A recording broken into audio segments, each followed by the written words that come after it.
마크비츠 목사님의 5783년 새해에 대한 말씀입니다. 5783년이 시작되었습니다.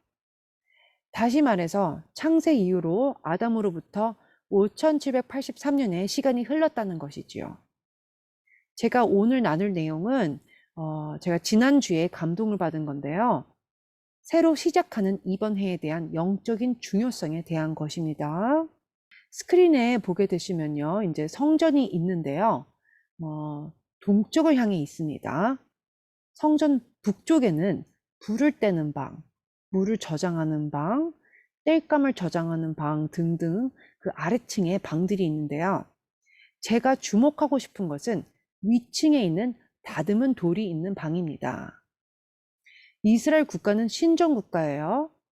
다듬은 돌이 있는 방이 바로 이스라엘의 대법원이었습니다. 그곳에 사내들인이 모였죠. 여러분이 이제 화면에 보게 되실 것인데요. 세 개의 문이 보이시죠? 금색으로 된 문이 바로 다듬은 돌이 있는 방이었습니다. 그래서 사내들인이 안에 들어가서 모든 결정을 거기서 하게 됐고, 또 누가 성전 안에 섬기러 들어갈지에 대한 그 제비 뽑기. 자, 예를 들면요. 그 세례 요한의 아버지가 뽑혀서 왜 분향하러 들어가게 됐죠. 또한 어떤 제비 뽑기를 하냐면 누가 동물을 희생할지, 누가 분향할지, 쓰레기는 누가 버리러 갈지 등등등 그런 것들을 결정했습니다. 한 가지 중요한 것을 말씀드리고 싶은데요. 화면에 보여드리겠습니다. 가장 왼쪽 동그라미가 있는 곳이 감람산 꼭대기가 되겠습니다. 거기서 벳바게까지는 3분의 1마일, 0.5km 정도 됩니다. 감람산에서 오른쪽 하단, 맨 아래 베다니까지는 1마일, 그러니까 1.6km 정도 됩니다. 그래서 예수와께서 여리고에서 예루살렘까지 가셔서요. 또한 입성하실 때에 당나귀를 타고 들어가셨죠. 베다니의 나사로의 집을 방문하고 벳바게로 올라간 다음에 감람산 끝에까지 가신 것입니다. 그래서 구글 맵으로 보면 이제 보게 되실 건데요. 왼쪽 상단에 성전이 있게 되는 것입니다. 여러분이 황금돔을 보시게 될 것이에요. 그래서 감람산 지도를 제가 보여드리겠습니다. 그 감람산 가장 꼭대기에 예수님이 가신 것입니다.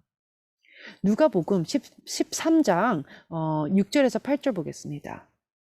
이에 비유로 말씀하시되 한 사람이 포도원에 무화과 나무를 심은 것이 있더니 와서 그 열매를 구하였으나 얻지 못한지라.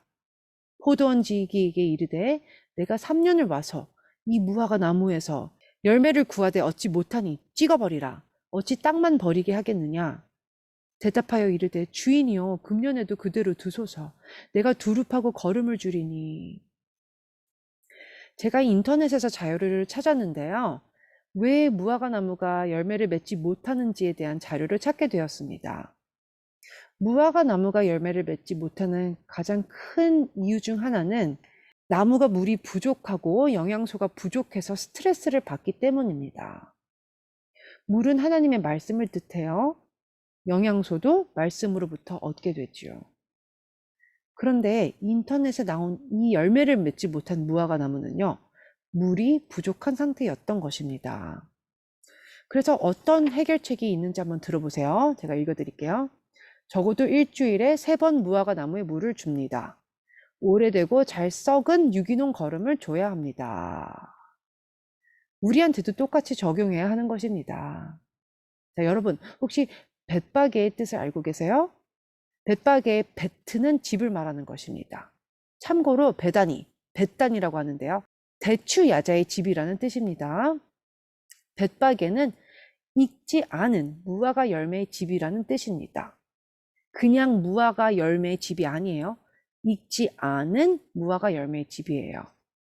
익지 않은 무화과는 파랗고 딱딱하지요. 딱딱한 이유는요. 아직 익지 않아서 그런 것입니다. 반면에 익은 무화과는 만질 때 부드럽고 말랑합니다. 누가복음 19장 28절에서 29절 예수께서 이 말씀을 하시고 예루살렘을 향하여 앞서서 가시더라.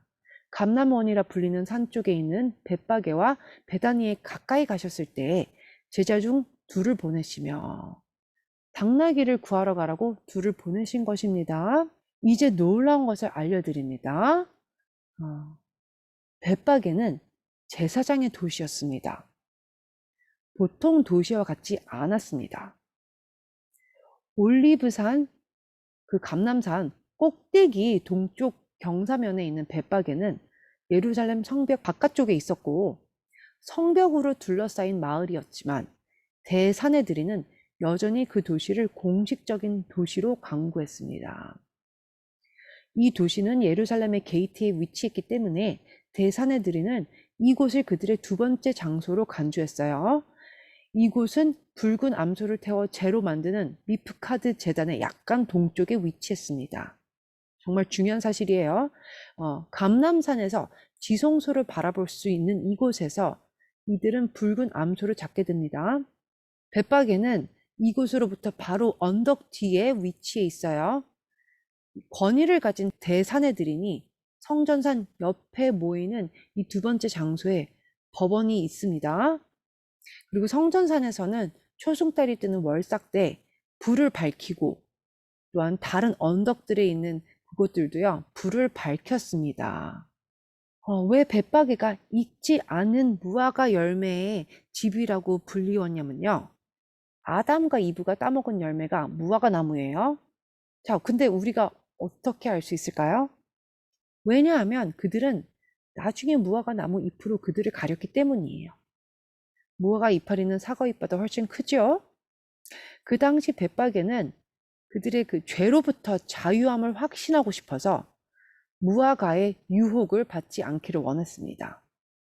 그래서 그들은 스스로를 익지 않은 무화과의 집이라고 부른 것입니다. 이 법원은 모든 거룩한 날의 시작을 위한 초승달을 명확하게 보기 위해서요. 도시의 불빛에서 떨어진 언덕 위에 있었습니다. 메시아는 우리 메시아 예수와께서 다듬은 돌의 방에서 재판을 받고 빌라도에게 끌려간 다음 감람산 꼭대기에 있는 벳바게로 끌려가 사형을 선고받은 것입니다. 감람산 꼭대기에서 성전을 바라볼 수 있습니다. 흥미로운 사실을 알려드릴게요. 마태복음 27장 41절에서 42절 그와 같이 대제사장들도 서기관들과 장로들과 함께 희롱하여 이르되 그가 남은 구원하였으되 자기는 구원할 수 없도다. 그가 이스라엘의 왕이로다. 지금 십자가에서 내려올지어다. 그리하면 우리가 믿겠노라. 방금 읽은 말씀이 의미하는 바는 지금 이 말을 하는 자들은 익지 않은 무화과 열매의 집의 뜻을 가진 벳바게의 대사내들인이 있는 법원에서 나온 자들입니다. 이들이 예수님이 십자가에 있는 언덕에 가서 예수님을 둘러싼 것입니다. 유대 역사 문헌에 보면 대제사장을 포함한 모든 사내들인의 장로들이 벳바게에 있는 그 법원에서 모든 그 생사를 결정해야 되는 그 법을 결정한다고 기록되어 있습니다. 그런데 우리가 예레미야서 24장 2절에서 3절을 보면 그때가 언제냐면요.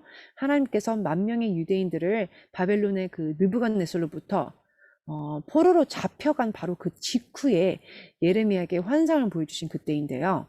예레미야가 두 광주리에 무화과를 봤죠. 읽겠습니다. 한 광주리에는 처음 읽은 듯한 극히 좋은 무화과가 있고 한 광주리에는 나빠서 먹을 수 없는 극히 나쁜 무화과가 있더라. 여호와께서 내게 이르시되 예레미야야 내가 무엇을 보느냐 하시매 내가 대답하되 무화과이온데 그 좋은 무화과는 극히 좋고 그 나쁜 것은 아주 나빠서 먹을 수 없게 나쁘니이다 하니. 자, 5절에서 7절 연결해서 볼게요. 이스라엘의 하나님 여호와께서 이와 같이 말씀하시니라. 내가 이곳에서 옮겨 갈대아인의 땅에 이르게 한 유다 포로를 이 좋은 무화과 같이 잘 돌볼 것이다. 그래서 하나님께서는 좋은 무화과는 내가 포로로 가게 했다라고 하신 것이죠. 내가 그들을 돌아보아 좋게 하여 다시 이 땅으로 인도하여 세우고 헐지 아니하며 심고 뽑지 아니하겠고 내가 여호와인 줄 아는 마음을 그들에게 주어서 그들의 전심으로 내게 돌아오게 하리니 그들은 내 백성이 되겠고 나는 그들의 하나님이 되리라. 그럼 나쁜 무화과는 어떻게 될까요? 여호와께서 이와 같이 말씀하시니라.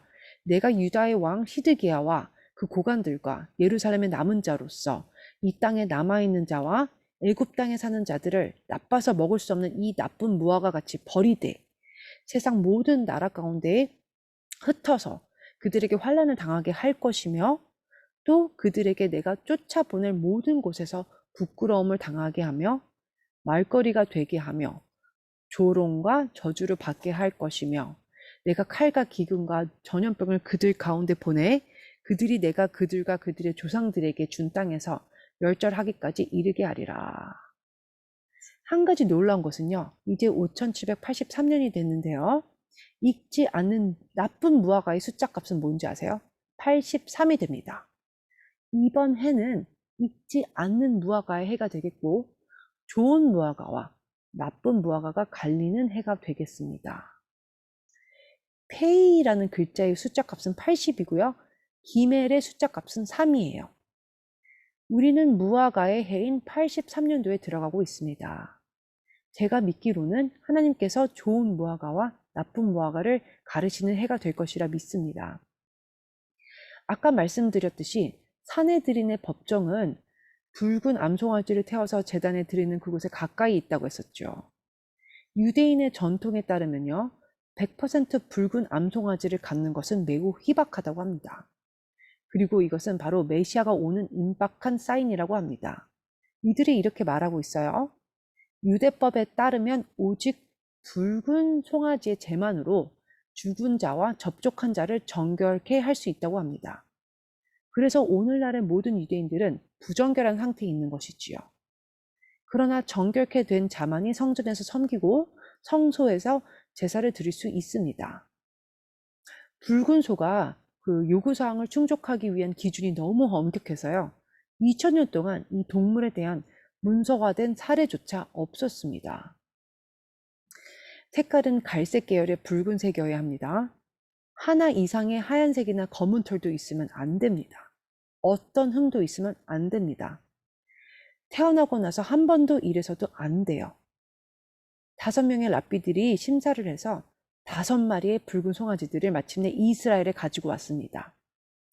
이 송아지들은 100% 코셔라고 증명을 했습니다. 제가 지난 11월에 이스라엘 랍비들이 붉은 송아지를 검사한다고 해서 텍사스에 오라고 제가 초대를 받았어요. 저는 그 당시에 시간이 되지 않아 갈 수가 없었지요. 그런데 랍비들도 검사를 해서 검증이 될 때까지는 제가 이것에 대해 아무에게도 말하지 않길 원했었습니다. 검증이 돼서 이제 지난 9월에 발표를 했어요. 이제 5마리 붉은색 코셔 송아지들이 준비되어 있는 것입니다. 네, 정말 중요한 사실이라고 저는 생각합니다. 이제 흥미로운 것에 대해서 말씀드릴게요. 제가 2008년도에 어떤 말씀을 나눴는지 간략하게 말씀드릴게요. 2008년도에 나사 웹사이트에 갔었는데 2014년도와 15년도에 4개 완전한 계기 월식이 연속적으로 일어날 것을 알게 되었어요. 그래서 제가 알게 된 사실은 6월달과 수콧에 계기 월식이 있었고 니삼월 1일에 그때 모세의 성막이 봉헌된 그날에 계기 일식이 일어났었고 또 6월절과 수콧 때 블러드 문인 계기 월식이 있었습니다. 이 둘 사이에 계기 일식이 로시 하샤냐에 있었던 것이었죠. 창세기 1장 14절에 하나님이 해와 달을 통해 그 정해진 날들, 절기들을 이루게 하신다고 하셨어요. 그런데 정말 이런 일들이 일어나는 것입니다. 그래서 언제 과거에 일어났는지 이런 일들이 일어났는지 궁금해졌어요. 1967년도과 68년도에 이스라엘이 예루살렘을 차지한 해에 계기 월식이 일어났습니다. 그리고 심지어 이보다 전에 또 어떤 일이 일어났었냐면 이스라엘이 국가로 건국되었을 때도 일어났었어요. 자, 4개의 테트라 블러드문이 6월절 수콧, 6월절 수콧에 일어났어요. 저는 이것을 2008년도에 보면서 이것은 무슨 뜻일까 생각했어요. 왜냐하면 2014년도와 15년도에 4개의 계기 월식이 일어날 것을 알게 됐기 때문입니다. 이렇게 될 수 있는 가능성은 그럼 얼마나 될까 궁금증이 생기게 됐어요. BC 2000년부터 AD 3000년까지 기록을 찾아봤습니다. AD 3000년은 아직 일어나지도 않은 미래이죠. 네, 다 수학으로 계산한 것입니다. 나사에서 계기 월식이 12,064번 일어난다고 합니다. 그중 어떤 것은 부분 계기 월식일 수가 있고 어떤 것은 반영식일 수가 있어요. 그런데 이 중에 28.8% 또는 3479번만이 완전한 계기월식이 일어난다고 해요. 5천년 동안 완전한 계기월식이 평균적으로 얼마나 일어나는지 계산하면 1년 반 동안 오직 한 번의 완전한 계기일식이 일어난다고 볼 수 있어요. 그런데 우린 4개의 완전한 계기월식을 1년 반 동안 보게 되는 것입니다. 게다가 4개가 연속적으로 일어나는 것입니다. 계기월식들이 6월절, 초막절, 6월절, 초막절에 일어나는 것이죠. 오직 주님만이 하실 수 있는 것입니다. 67년도, 48년도에 4개의 계기월식이 있었는데 1492년도에는 모든 유대인들이 스페인에서 쫓겨났을 때 바로 그때 또한 4개의 계기월식이 일어났었어요. AD 70년대에 성전이 파괴됐을 때 한번 보세요. 그때도 4개의 계기월식이 일어났어요. 오른쪽에 보시면 수콧 니산월 1일, 6월절, 아볼 9일, 로시하샤냐, 또 수콧, 불임절, 로시하샤냐, 다 그때 일어납니다. 하나님께서 하늘의 광명체를 통해 징조를 보이시면서 언제 그분의 일을 하실지에 대해 말씀하시는 것입니다. AD 71년도에 2개의 하이브리드 계기일식이 있었어요. 니산월 1일과 로시 하샤냐였습니다. 하이브리드 계기일식은 얼마나 희귀한 줄 아세요? BC 2000년에서 AD 3000년에 5000년의 기간 동안 약 12,000개의 계기일식이 일어났는데 하이브리드 계기일식은 오직 568개만 일어났고 평균적으로 10년에 한 번꼴로 일어난다는 것입니다. 그런데 이제는요, 6개월의 간격으로 2개씩 일어나고 또 절기에 일어나고 있습니다. AD 32년과 33년을 보세요. 니산월 1일, 6월절, 로샤샤냐, 수콧 모든 절기에 계기일식들이 일어났어요. 억지로라도 이렇게 만들어낼 수 없습니다. 아시다시피 저희는 5783년도에 들어왔어요. 이스라엘이 재건된 1948년도는 히브리력으로 5708년이었습니다. 신명기 30장 5절 말씀. 내 하나님 여호와께서 너를 내 조상들이 차지한 땅으로 돌아오게 하사 내가 다시 그것을 차지하게 하실 것이며 여호와께서 또 내게 선을 행하사 너를 내 조상들보다 더 번성하게 하실 것이며. 그런데 이 구절은 정확히 토라의 5708번째 구절이 됩니다. 아브라함이 또한 창세 이후 1948년도에 태어났어요. 쉐미타 사이클을 여러분들이 보고 계십니다. 아시겠지만 7번째 해에 그 안식년의 해가 오른쪽에 다 7번째 노란 칸에 있습니다. 첫 번째 줄 파란 칸에 1948년도를 보시면 신명기 30장 5절 말씀이 성취되었습니다. 그 이후의 성경 구절들을 해마다 이렇게 따라가게 되면요. 세 번째 줄 5번째 칸에 주황 색깔 신명기 31장 1절이 거기서 시작하게 됩니다. 제일 오른쪽 마지막 칸 1993년 그래서 94년도를 보시면 신명기 32장 1절이 시작합니다. 신명기 32장은 요한계시록에서도 부르는 모세의 노래가 어린 양의 노래가 나오는 부분입니다. 블러드문 4개를 여러분이 보시게 됩니다. 지금 1966년에서 67년도에 있었던 4개의 블러드문은 희년이 시작하기 7년 전에 주님께서 보여주신 경고라고 저는 생각합니다. 1973년도와 74년도에 희년이 있었기 때문입니다. 자, 여러분 기억하시는지 모르겠는데요. 2008년도에 주식시장이 777포인트 하락했어요. 70억 달러를 손실했습니다. 7%가 하강했어요. 그날은 7번째 달 1일은 로시아샤냐였습니다. 하나님이 우리에게 무엇인가 알리고자 하는 것이죠. 자, 화면에 보시면 우리가 살고 있는 시대의 쉐미타 사이클이에요. 제일 밑에 2035년 36년도를 보시면 신명기 32장 43절인데 모세의 노래가 끝나는 구절이에요. 자, 2015년에서 16년 4개 블러드문이 있었고 제가 믿기로는 희년이 시작하기 7년 전 경고라고 생각합니다.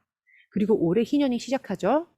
욤키프르 예배 때 희년을 선포합니다.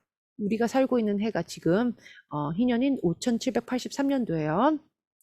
모세의 노래는 하아지누라고 하고요. 귀를 기울이라 라는 뜻이에요. 요한계시록 2장 7절 보면 귀 있는 자는 성령이 교회들에게 하시는 말씀을 들을지어다 라고 써 있어요. 어린 양의 노래랑 모세의 노래는 같습니다. 화면에 히브리어로 뭐라고 써 있는지 아시나요? 브레시트라고 써 있죠. 예, 성경책의 첫 번째로 나오는 단어, 태초에라는 뜻입니다. 제가 글자 색깔을 다르게 한 이유는 이 글자들을 다르게 나열하면 노래 안에 다 있다라는 뜻이에요. 모든 내용이 창세로부터 어린 양의 노래, 모세 노래에 다 있습니다.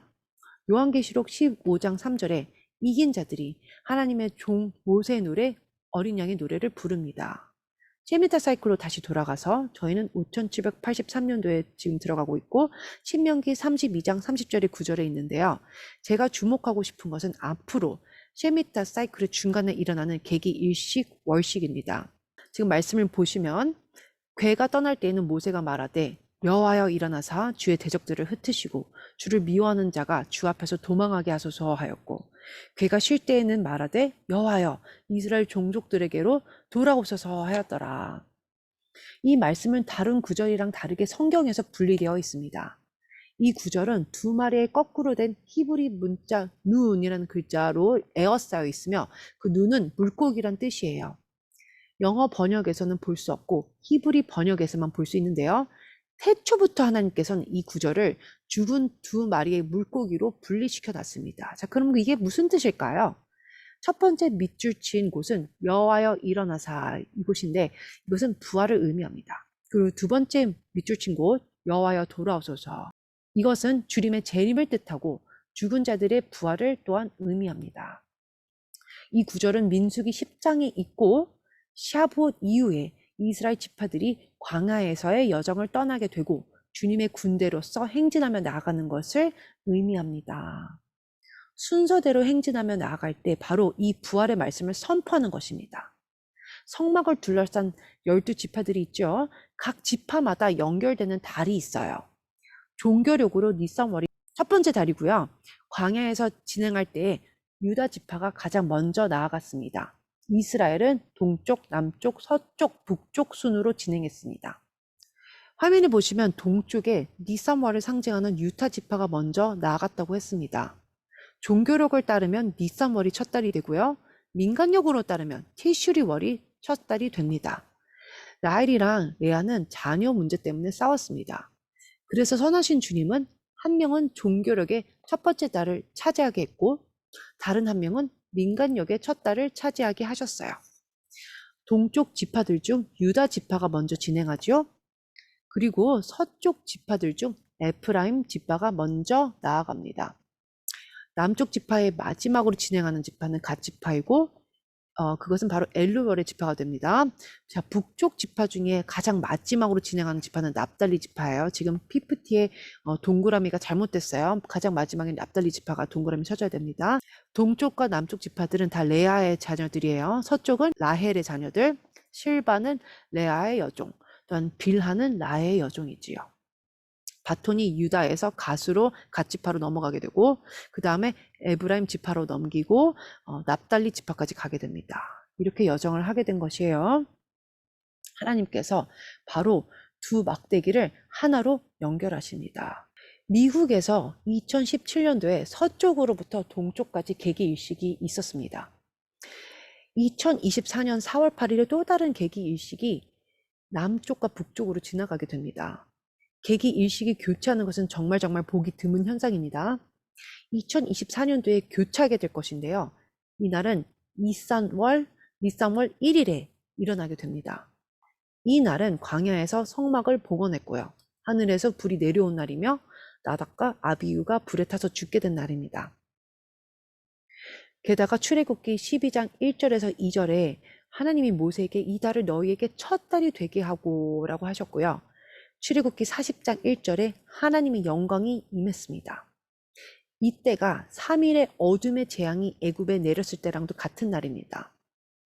3일의 어둠의 재앙이 일어나는 첫날에 계기일식이 2024년도에 일어나는 것입니다. 출애굽기 10장 21절에서 22절 여호와께서 모세에게 이르시되 하늘을 향하여 내 손을 내밀어 애굽 땅 위에 흑암이 있게 하라. 곧 더듬을 만한 흑암이니라. 모세가 하늘을 향하여 손을 내밀매 캄캄한 흑암이 3일 동안 애굽 온 땅에 있어서 이 일이 니산월 1일부터 3일까지 일어난 것입니다. 놀라운 것은 두 개의 계기 일식이 교차하는 곳의 이름이 일리노이주의 남부에 있는 리틀 이집트라는 곳입니다. 화면 보시면 계기 일식, 월식이 언제 일어났는지 보세요. 방금 보여드린 계기 일식이 크게 일어날 날이 2024년도 니산월에 일어난다고 했죠. 이 달은 유다 지파의 달이에요. 그 다음에 계기 월식이 일어났는데 갓 지파의 달에 일어나요. 그 다음에 에브라임 지파의 계기 일식이 일어나고요. 계기 월식이 납달리 지파에 일어납니다. 다시 유다 지파, 갓 지파, 에브라임 지파, 납달리 지파 순으로 계기 일식, 월식이 일어나요. 2017년도에 계기 일식이 있었고 또한 2024년도에 계기 일식이 있게 됩니다. 앞으로 어떤 현상이 일어났죠? 화면에서 보시는 것처럼 계기 일식, 월식이 있게 되는데요. 지그재그로 한번 보세요. 니산월 1일, 엘루월 15일, 로샤샤냐 불임절, 니산월 1일, 엘루월 15일, 로샤샤냐 불임절 일어납니다. 엘루월은 회개하는 달이에요. 보시면 유다 지파가 갓 지파에게 바톤을 넘겨주고 에브라임, 납달리, 또 유다가 갓, 에브라임, 납달리 지파 순으로 진행됩니다. 이 일은 마치 두 막대기가 하나가 된 것처럼 광야에서 지파들이 행진한 순서대로 일어나게 됩니다. 하늘의 징조들을 우리가 볼 수가 있습니다. 자, 주님은 곧 오십니다. 제가요, 한 장의 종이에 지난 6천년 동안의 모든 희년을 다 기록했습니다. 창조 이후로의 모든 희년을 다 말하는 것입니다. 언제가 희년인지 알고 싶으시면 제가 들고 있는 종이에 아담이 창조된 이후로부터의 희년이 다 이렇게 적혀 있어요. 이 긴 종이 세 장에다가 아담과 이브 때로부터 현재까지 매 7년을 다 기록했습니다. 모든 쉐미타 해들이 그래서 다 있어요. 보시면 놀라운 일들을 알게 되실 것입니다.